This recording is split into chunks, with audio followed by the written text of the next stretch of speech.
Ikaw muna. Okay, Sige. live na yan.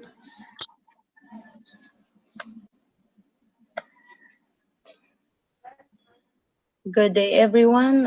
We are the reporter of Group 4. Our topic is all about the appointments of employees. This lecture deals on appointments of employees, particularly on the common requirements, the employment status, the nature of appointments, change of status, personnel movement, personnel rules on movement, the provision, guidelines to protect employees, the eligibilities of employees, and the facilities on attendance work hours. So yours truly and Mom Josephine Arambalo, we're going to tackle this appointment of employees. So first we have the employment status. Okay. So first we will define what is appointment. So in our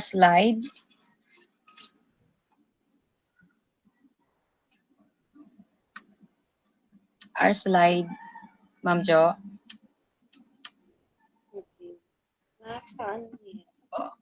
the appointment. Okay. The definition of appointment, it is a fixed mutual agreement for a meeting or engagement. It is a meeting set for a specific time or place, or the act of appointing, designating, or placing in office, and of course to fill a vacancy by appointment. Okay, that those are the definition of appointment. Okay, appointments may either be through promotion, transfer, reinstatement, reemployments, or original on the basis of certification of appropriate civil service eligibility. So uh, we have this common requirements for regular appointments. Of course, number one is form, and then signature of the appointing authority, the position title, employment status, date of signing, and personal data sheet. These are the common requirements for regular appointments. And then the next one is about the employment status in general. Uh, there's a permanent appointment, temporary appointment, substitute appointment, coterminous appointment, contractual appointment, and casual appointment. When we say permanent, uh, it is the it is issued to a temporary employee when he acquires the appropriate eligibility or becoming permanent employee from the date of appointment. Temporary, from the word itself, it is temporary because the the person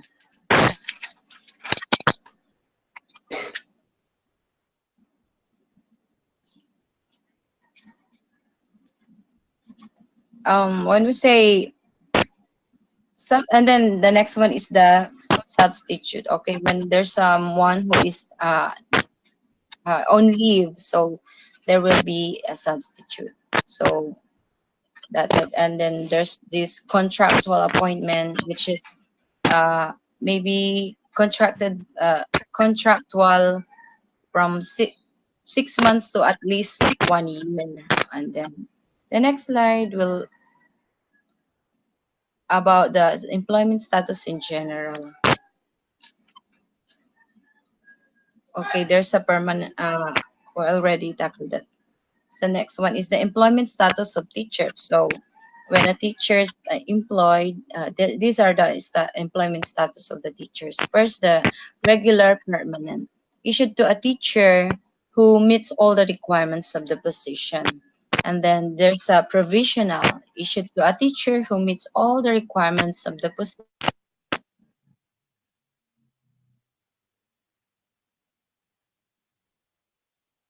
days na and the wala. regular. Sige, incom- go. incom- Go. okay, the substitute Hmm. from the start. Hindi na lang. Continue ka lang. Nawala na ako. Okay. So, ayun. And then the next is nature of appointment. Okay. The nature of appointment. It's either be original, which refer to the initial entry in the career and non-career service. And then the promotion, which is the advancement of the employee from one position to another with increase in duties and responsibilities and usually accompanied by an increase in salary. And then there's a transfer, which is the movement of an employee from one position to another, which is equivalent rank, level, or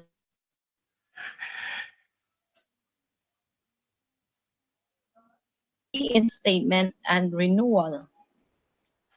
Okay, so here again, the change of status of employee from temporary to permanent, and then provision to regular, and then there's this demotion, and then upgrading or reclassification. Among this status of employee, among this change of status employee, the one I'd like to is the upgrading because you will be promoted. Right, Ma'am Jo? Of Yes. course. That's it for Promoted. my Okay na po. remaining topic. Okay. Your turn, Ma'am Jo.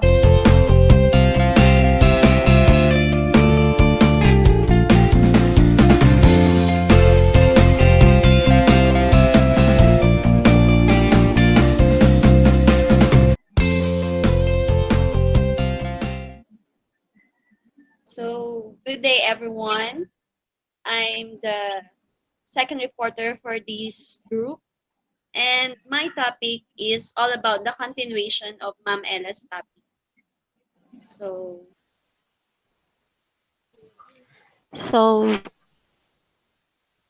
Personal movements. First is the reassignment, the movement of an employee from one organizational unit to another in the same department or agency, which does not involve a reduction in rank, status, or salary. An example for that is teacher A is being assigned as science department head by principal. Therefore, this will be through memorandum from the principal only, and there will be no additional salary or ranking advancement. Next, we have the detail, the temporary movement of an employee from one department or agency to another office or agency and does not involve reduction in rank, status, or salary.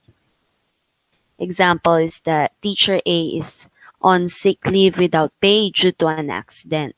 The principal will assign teacher B, the floating teacher, to take the class until a substitute teacher from the division office arrives. Therefore, there will be no additional salary or advancement or reduction of ranking.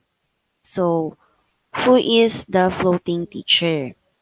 The teacher who does ancillary activities without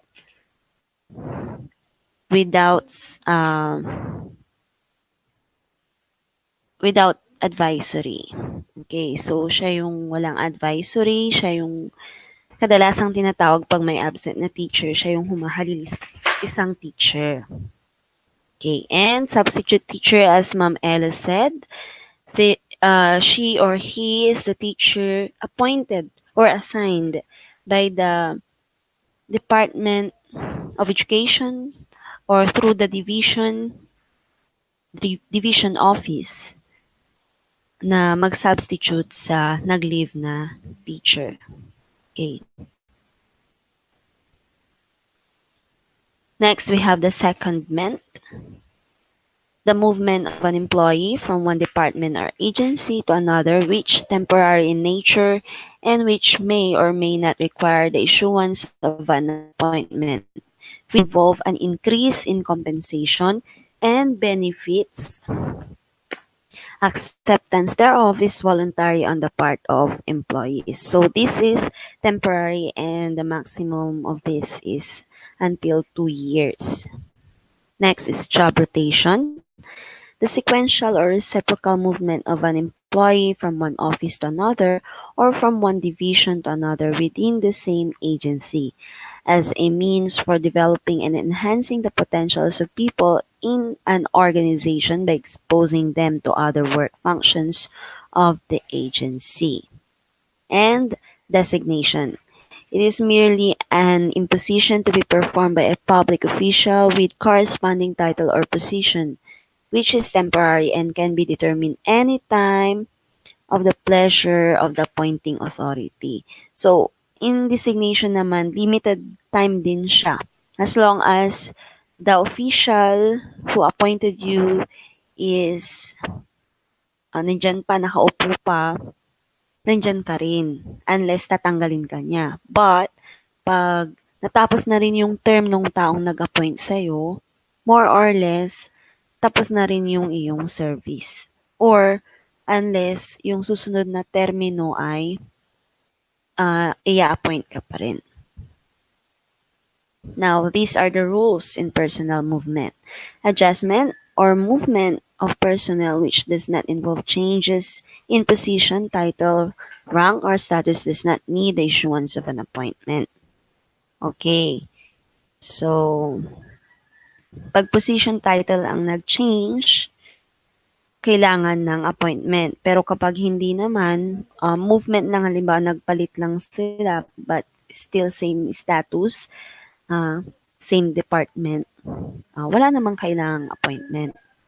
Okay, an appointment which issued in accordance with pertinent laws and rules shall take effect immediately upon its issuance by the appointing authority. And if the appointee has assumed the duties of the position, he shall be entitled to receive the salary at once, without awaiting the approval of his appointment by the CSC. The appointment shall remain effective until disapproved by the CSC. In no case shall an appointment take effect earlier than the date of its issuance. No appointment shall be made effective earlier than the date of issuance except in the case of change of status for having acquired a civil service eligibility, or in case of a teacher having acquired a valid certificate of registration and valid professional license. The effect of the change of status should be the date of release of the result of the examination and or the date of issuance of appropriate licenses. However, change of status of appointment from temporary to permanent because of completion of the required education, training, and experience shall be effective upon presentation of the proof thereto and its corresponding endorsement from the appointing authority. The services rendered by any person who was required to assume the duties and responsibilities of any position without an appointment having been issued by the appointing authority shall be credited and shall be the personal accountability of the official who made him assume office.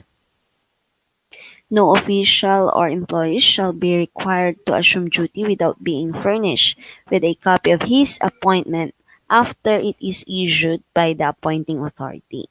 The appointee shall acknowledge receipt of the appointment by signing on the duplicate and other copies of the said copies or the said appointment. If the appointee does not assume office within 30 calendar days from the receipt of the approved appointment, the same may be cancelled by the appointing authority and reported to the Commission for record purposes. Renewal of temporary appointments require prior publication under Republic Act 7041 to avoid a gap in the services of the holder of temporary appointment where appointments are subject to the renewal. Publication should be made about 2 months prior to the expiration thereof. These are the prohibitions on appointments. Okay, so as you can see there, it talks about the prohibitions, all about prohibitions. No appointed official shall hold any other office or employment in the government unless otherwise allowed by law by the primary functions of his position. No elective official shall be eligible for appointment in any capacity to any public office or position during his tenure. No elective or appointed public officer or employee shall receive additional double or indirect compensation unless specifically authorized by law, nor accept without the consent of Congress any present emolument office of the title of any kind from any foreign government. A person who lost in the election, except barangay election, shall not be eligible for appointment or reemployment to any office in the government or government-owned or controlled corporation within 1 year following such election. An employee who files a certificate of candidacy, even if later on is disqualified or withdrawn, is still considered resigned. An employee who has resigned from the government service during the 3-month period before any election to promote the candidacy of another shall not be reemployed during the 6-month period following such election. No detail or reassignment shall be made within 3 months before any election unless with the permission of the COMELEC.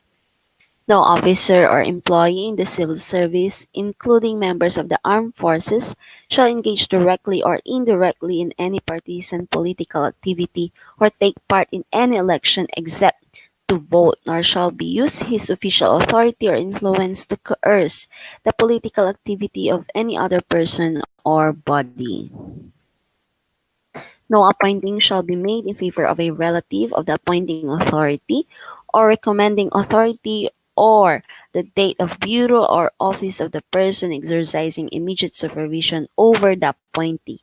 Excepted from this rule are persons employed in a confidential capacity, teachers, and physicians.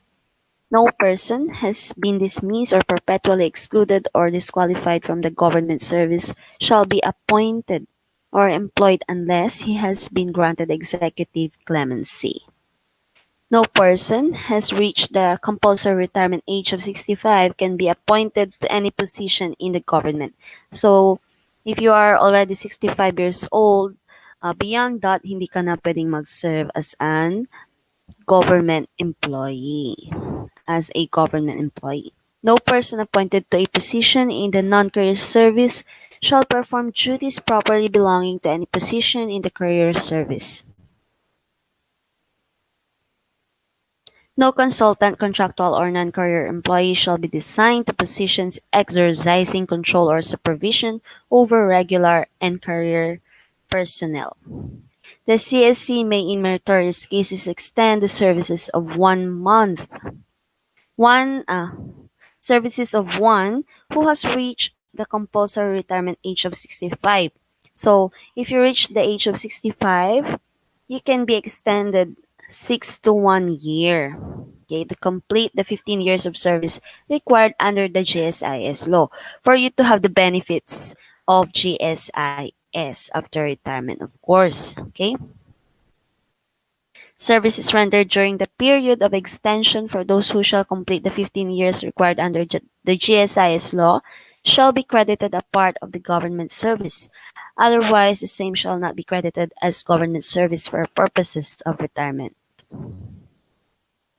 Officials and employees on service extension shall be entitled to salaries, allowances, and other remunerations that are normally considered part and parcel of an employee's compensation package. Okay, so whether extended ka para lang makuha yung 15 years of service na required sa GSIS law, lahat pa rin ng benefits, allowances, salaries ay dapat na makuha.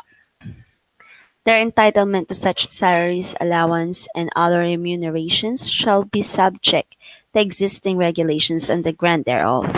Such extension of service shall not entitle the employee to leave credits. Okay, so these are the guidelines on protest of employees. A qualified next in rank may file his protest with the CSC or its regional offices where the protested appointment was acted upon against such appointment made in favor of another if he is not satisfied with the written special reason or reasons given by the appointing authority for such appointment within 15 days from notice of issuance of an appointment. A protest shall not render an appointment ineffective, but the same shall be subject to the outcome of the protest. A protest may be withdrawn or anytime as a matter of right. The withdrawal of the protest shall terminate the protest case. A protest is deemed filed on the date shown by the postmark on the envelope in the case sent by registered mail and on the date stamped by the CSC or the Civil Service Regional Office in case of personal delivery. The head of department or agency shall forward his comments and the records of the case to the CSC or the Civil Service Regional Office within 10 days from the receipt of the copy of the protest. In case the protest is finally decided against the protesters, his appointment shall be disapproved and he shall be reverted to his former position. CSC eligibilities. Eligibility resulting from the civil service examination which require less than 4 years of college study shall be appropriate for appointment to the positions of the first level, and that examinations which require of at least 4 years in college shall be appropriate positions at the second level. The names of those who pass the bar or board examination shall be automatically entered in the corresponding register of eligibles under Republic Act Number 1080 without the need for issuance of certification. Eligibility shall also be granted automatically to honor graduates, subject to the provision of Presidential Decree Number 907 or as amended. Eligibilities resulting from civil service, bar, and board examination shall be effective on the date of the release of the results of the examinations. Eligibilities of employees. Of course, we have the LET or the licensure examination for teachers. Republic Act Number 7836, otherwise Philippine Professionalization of Teachers Act of 1994, provides that no person shall practice or offer to practice the teaching profession in the Philippines without a valid certificate of registration and a valid professional license from the Professional Regulation Commission. The professional license shall, unless the holder is exempted from the continuing professional education or CPE requirement, be renewed every other 3 years on the birth month of the professional teacher.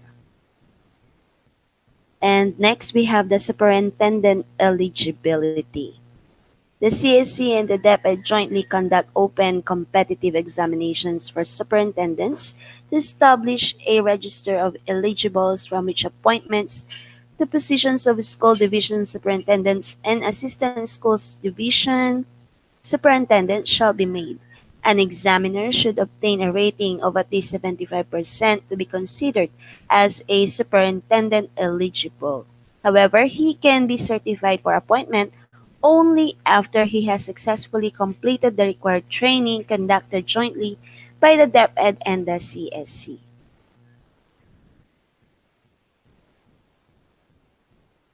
Next, we have Career Executive Service (CES) eligibility. Passing the CES examination given by the Career Executive Service Board or CESB entitles the examinee to a conferment of a CES eligibility and the inclusion of his name in the roster of CES eligibles. And this is the stages of CES examination. The Management Aptitude Test Battery or MAT-B B, paper and pencil test, which measures managerial aptitude, assessment of managerial capability and competency, validation of managerial capabilities, and a final interview by a member of the CS board. An incumbent of a CS position may also qualify for the grant of the CS eligibility through the testimonial nomination process. The CSB, however, limits the grant of testimonial CS eligibility to highly qualified and top-performing individuals. Upon conferment of the CS eligibility and compliance with the requirement prescribed by the CSB, an incumbent of the CS position may qualify for appointment to a CS rank by the President upon the recommendation of the CSB.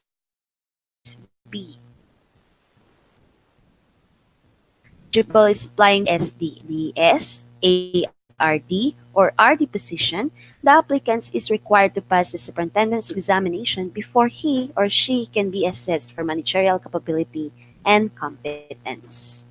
The appropriate CSO rank to which a CS eligible may be appointed depends on two major qualifications or criteria, namely level of managerial responsibility and performance. Teachers, however, shall also, next na tayo, policies of attendance and work hours. Teachers, however, shall render 6 working hours of actual teaching and spend the remaining 2 hours complete the required 8 hours daily service in preparing lesson plans and instructional devices or rendering other non-teaching services. But in actual scenario, it is not only 8 hours for teachers. Actually, after the dismissal, is still all of those paperworks is brought home. Dinadala pa yan sa bahay para gawin at inaabot pa yan ng madaling araw. So, ganun talaga pag ikaw ay isang guro. All government officials and employees are required to render 8 working hours a day or 5 working days a week, or a total of 40 hours a week exclusive of time for lunch. The normal working hours of government officials and employees shall be 8 o'clock a.m. to 12 o'clock p.m. and 1 o'clock p.m. to 5 o'clock p.m. Here in Quezon City, our official time before is 6 o'clock in the morning up to 12 o'clock in the afternoon. But now, sa school namin, because we are a small school, pinalitan na po yung schedule namin, which is 7 o'clock up to 2:30 in the afternoon. So ito na yung policies of attendance and work hours. The adoption of flexi time, shall be allowed in accordance with CSC MC number 14 series of 1989. Adoption of flexible working hours in the government service. All officers and employees except presidential appointees shall record their daily attendance on the proper form or whenever possible, have them registered on the Bundy clock. The record of attendance shall be kept in a conspicuous place in the custody of a responsible officer who shall monitor the arrival and departure of officials and employees. Time cards shall be placed on the rack all the time. Heads of offices shall be responsible for the attendance of their personnel. Okay, so that is all for appointment of employees. And this ends our report. Okay, back to you, Ma'am Ella.